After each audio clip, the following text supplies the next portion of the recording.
하나님 말씀은 출애굽기 7장 8절부터 25절 말씀입니다.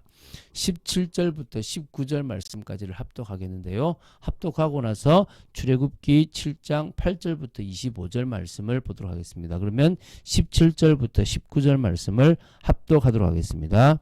여호와가 이같이 이르노니 내가 이로 말미암아 나를 여호와인 줄 알리라. 볼지어다 내가 내 손의 지팡이로 나일강을 치면 그것이 피로 변하고 나일강에 고기가 죽고 그 물에서는 악취가 나리니 애굽 사람들이 그 강 물 마시기를 싫어하리라 하라. 여호와께서 또 모세에게 이르시되 아론에게 명령하기를 내 지팡이를 잡고 내 팔을 애굽의 물들과 강들과 운하와 못과 모든 호수 위에 내밀라 하라. 그것들이 피가 되리니 애굽 온 땅과 나무 그릇과 돌그릇 안에 모두 피가 있으리라. 아멘. 자, 오늘 보게 될 출애굽기 7장 8절부터 25절은 사실은 두 문단입니다. 뭐 이렇게 한 문단을 보기로는 짧아서 좀 길지만은 두 문단을 보기로 했습니다. 먼저 보게 될 출애굽기 7장 8절부터 13절은 이렇게 하나님께서 모세와 아론으로 하여금 바로에게 나아가 지팡이로 뱀이 되게 하는 이적을 행하게 하라는 그런 내용입니다. 그래서 직접 하게 하시죠. 그래서 이스라엘의 이 출애굽을 위해서 애굽에 본격적으로 10가지 재앙을 내리시기 전에 아론의 지팡이로 뱀이 되게 하는 그런 이적을 베푸시고 나아가 그 뱀으로 애굽의 술객들이 만든 뱀을 삼키게 하므로 애굽왕 바로에게 전능자로서의 하나님 당신을 알리신 분이라고 보시면 됩니다. 그래서 바로가 그 능력 앞에 겸손히 굴복하지 않고 마음이 완악하여졌기 때문에 하나님은 이제 심판하고 또 그 하나님의 말씀대로 그대로 되는 것을 보게 될 거거든요. 두 번째는요. 출애굽기 7장 14절부터 25절입니다.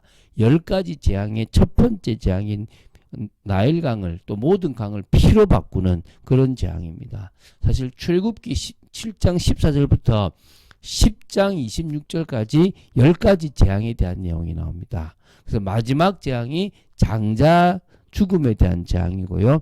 그 재앙이 유월절 무교절과 연결되게 돼 있고 그 이후에 출애굽을 하게 됩니다. 이제 그 과정들을 이제 쭉 보게 될 건데요. 그 중에 오늘 볼 것이 이제 첫 번째 재앙입니다. 바로 당신의 능력을 애굽 전역에 드러내려고 바로 왕을 완악하게 하셨고요.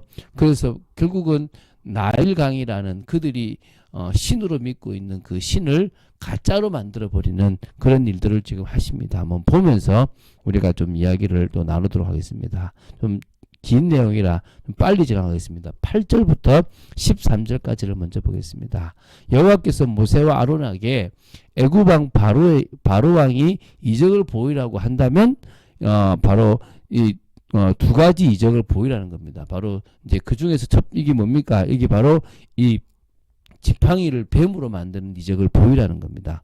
그 원래 이제 손이 있는데 그거는 이제 여기서는 지금 안 나오는데 어쨌든 지팡이를 뱀으로 만들라는 겁니다. 그래서 여호와 하나님의 말씀대로 모세가 아론에게 말을 하므로 아론이 자신의 지팡이를 바로 왕 앞에 또 그의 신하 앞에 던지니까 뱀이 되었습니다. 모세의 지팡이가 뱀이 된 것은 이스라엘에게 보여준 거고요. 바로 왕한테는 아론의 지팡이가 던져졌다는 것을 기억해야 될 줄 믿습니다. 그래서 이제 그때 애굽의 바로 왕도 뭘 하냐 그러면 자신이 거느리고 있는 현인들과 마술사들을 불러가지고 똑같이 행하도록 하는 겁니다. 그래서 애굽의 요술사들이 와가지고 아마도 무당들이죠. 뱀으로 지팡이를 그러니까 지팡이로 뱀을 만드는 일을 합니다. 그런데 중요한 것은 아론의 지팡이가 그들이 만든 그 뱀들을 그러니까 삼켜버리죠. 그러니까 다시 말하면 아론의 지팡이가 만든 뱀이 그들이 만든 지팡이로 만든 뱀을 삼켜버리는 일이 벌어지는 겁니다. 한마디로 하나님이 더 세다는 것을 보였죠. 그러나 바로의 마음이 완악해지니까 듣지 않습니다. 모세와 아론의 말을 듣지 않고요. 이게 여호와의 말씀과 같았다. 그러니까 미리 말씀하신 그 말씀과 같아지는 겁니다. 여러분 이게 명심해야 됩니다. 이게 중요합니다. 여호와께서 미리 말씀하시는 사실을 우리는 분명히 알고 인도받아야 될 줄로 믿습니다. 자 이제 7장 14절부터 19절 말씀까지를 보도록 하겠는데요. 이제 여호와께서 본격적으로 애굽 전역에 하나님의 능력을 드러내시려고 합니다. 근데요, 이때 자, 하나님이 바로의 마음을 완악하게 해놨잖아요. 근데 14절에 보면요, 좀 이렇게 명분을 꼭 찾으시는 분 같아요. 뭐라냐면 이렇게 나옵니다. 잘 보세요. 바로의 마음이 완강하여 백성 보내기를 거절하는도다. 바라죠. 거절하지. 자, 이제 내가 할게. 하나님이 완악하게 만드셨는데 어떤 의미에서는 물론 그게 이제 사단이 그렇게 하는 거를 가만히 뒀다 이 말이지 하나님이 다 그렇게 무조건 했다라고 표현하기는 그런데 어쨌든 성경에 두 군데나 하나님은 긍휼히 베풀 자를 긍휼히 베푸고 완악하게 여길 자를 완악하게 한다 그랬으니까 하나님이 하신 부분들이 있는데요. 그런데 명분을 또 어떻게 합니까? 완강하니까 내가 이제 심판하겠다라고 얘기하시는 겁니다. 자, 그래서 하나님의 이제 능력을 보이시는 겁니다. 모세에게 이제 아침에 바로 왕에게로 가라는 겁니다. 왕이 물 있는 곳으로 나오게 된다는 것입니다. 학자들이 어떻게 보냐면 나일강을 섬기는 제사를 드리는 그 일을 위해서 나온다는 거죠. 이게 뭐냐면 나일강을 관장하는 크눔이라는 신을 그들이 섬겼다고 해요. 우리로 말하면 용왕 같은 그런 그들의 크눔이라는 신이 있는데 그 신을 위해서 제사를 지내고 하루 일과를 시작한다고 보시면 돼요. 그래서 모세가 아침에 그 바로 왕을 그 제사 지내려고 하는 바로 왕을 만나러 네가 지금 섬기려고 하는 이 신이 가짜랑을 내가 보여주겠다라고 하신다는 거예요. 그래서 이제 바로 왕에게 뱀을 만들었던 그 지팡이를 손에 잡고 선포하라는 겁니다. 그 선포가 힘이 있습니다. 보십시오. 히브리 사람의 하나님 여호와께서 나를 왕에게 보내어 이르시되 내 백성을 보내라. 그러면 그들이 광야에서 나를 섬길 것이니라 하였으나 이제까지 내가 듣지 아니하는도다. 여호와가 이같이 이르노니 내가 이로 말미암아 나를 여호와인 줄 알리라. 볼지어다 내가 내 손에 지팡이로 나일강을 치면 그것이 피로 변하고 나일강의 고기가 죽고 그 물에서는 악취가 나리니 애굽 사람들이 그 강물 마시기를 싫어하리라. 너희들이 섬기는 그 나일강을 내가 망쳐보겠다 이 말입니다. 방법은 이런 겁니다. 모세가 아론에게 명령을 하죠. 그럼 아론이 모세의 말대로 자신이 쥐고 있는 지팡이를 잡고 자신의 팔을 애굽 물들과 강들과 운하와 목과 모든 호수 위에 내미는 겁니다. 이렇게 쭉 내미니까 나일강이 피가 되었어요. 애굽 온 땅과 나무 그릇과 돌 그릇 안에 모두 피가 있게 될 거라는 것입니다. 자, 이게 이제 끔찍한 거죠. 자, 20절부터 23절까지인데요. 자, 어떻게 되는지 한번 봅시다. 자, 모세와 아론은 여호와께서 명령하신 방법대로 바로 왕과 그의 신하들의 목전에서 지팡이를 들고 나일강을 칩니다. 한마디로. 그랬더니 물이 다 뭐요? 피로 변해버렸습니다. 그로 인해서 나일강의 고기가 죽어버렸어요. 그 물에서는 막 악취가 나기 시작합니다. 애굽 사람들에게는 큰 충격입니다. 나일강은 풍요의 상징이고 자신들이 믿었던 크눔이라는 그 신이 능력의 신인 줄 알았는데 아무것도 할 수 없는 겁니다. 그러니까 애굽 사람들이 나일강의 물을 마치지 못하니까 지금 이제 난리가 난 거죠. 그래서 이제 이때 요술사들이 와가지고 또 그들도 똑같이 피를 만들어요. 참 이게 뭐 속임수인지 진짜인지 모르지만 똑같이 하기는 해요. 귀신의 능력도. 근데 문제는 뭡니까? 자, 문제를 해결해야 되잖아요. 그러니까 물을 피로 만들었으면 피로 만든 걸 다시 물로 만들면 능력인데 똑같이 피로 만들지만 물로 못 만드는 겁니다. 하나님이 만드신 것을 다시 바꿀 수가 없는 거죠. 그런데도 바로 왕은 뭐 할 수 있네.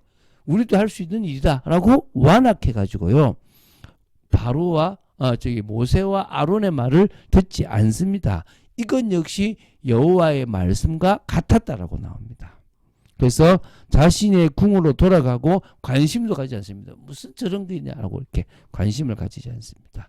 근데 24절 25절에 보면요. 애굽 사람들만 막 죽어나는 것입니다. 나일 강가를 두루 파서 마실 물을 막 구합니다. 막.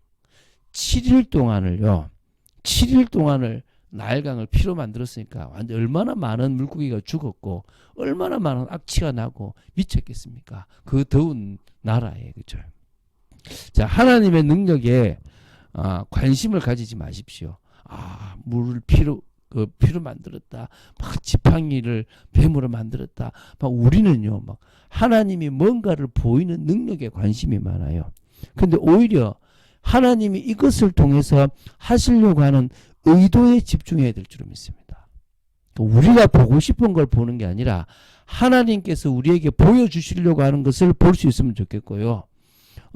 그리고 우리 속에 있는 그 우상이나 우리 속에 있는 불신앙들을 무너뜨리는 쪽으로 가게 되길 바랍니다.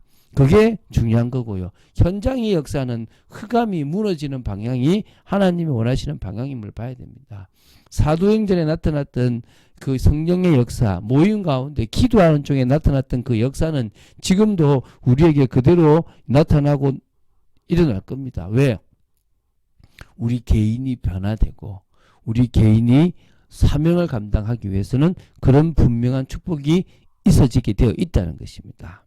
그리고 오히려 그 성령의 역사가 현장에 나타날 때 결국은 하나님의 나라가 임하고 우리를 통해서 당신의 그 언약이 성취되어지는 겁니다.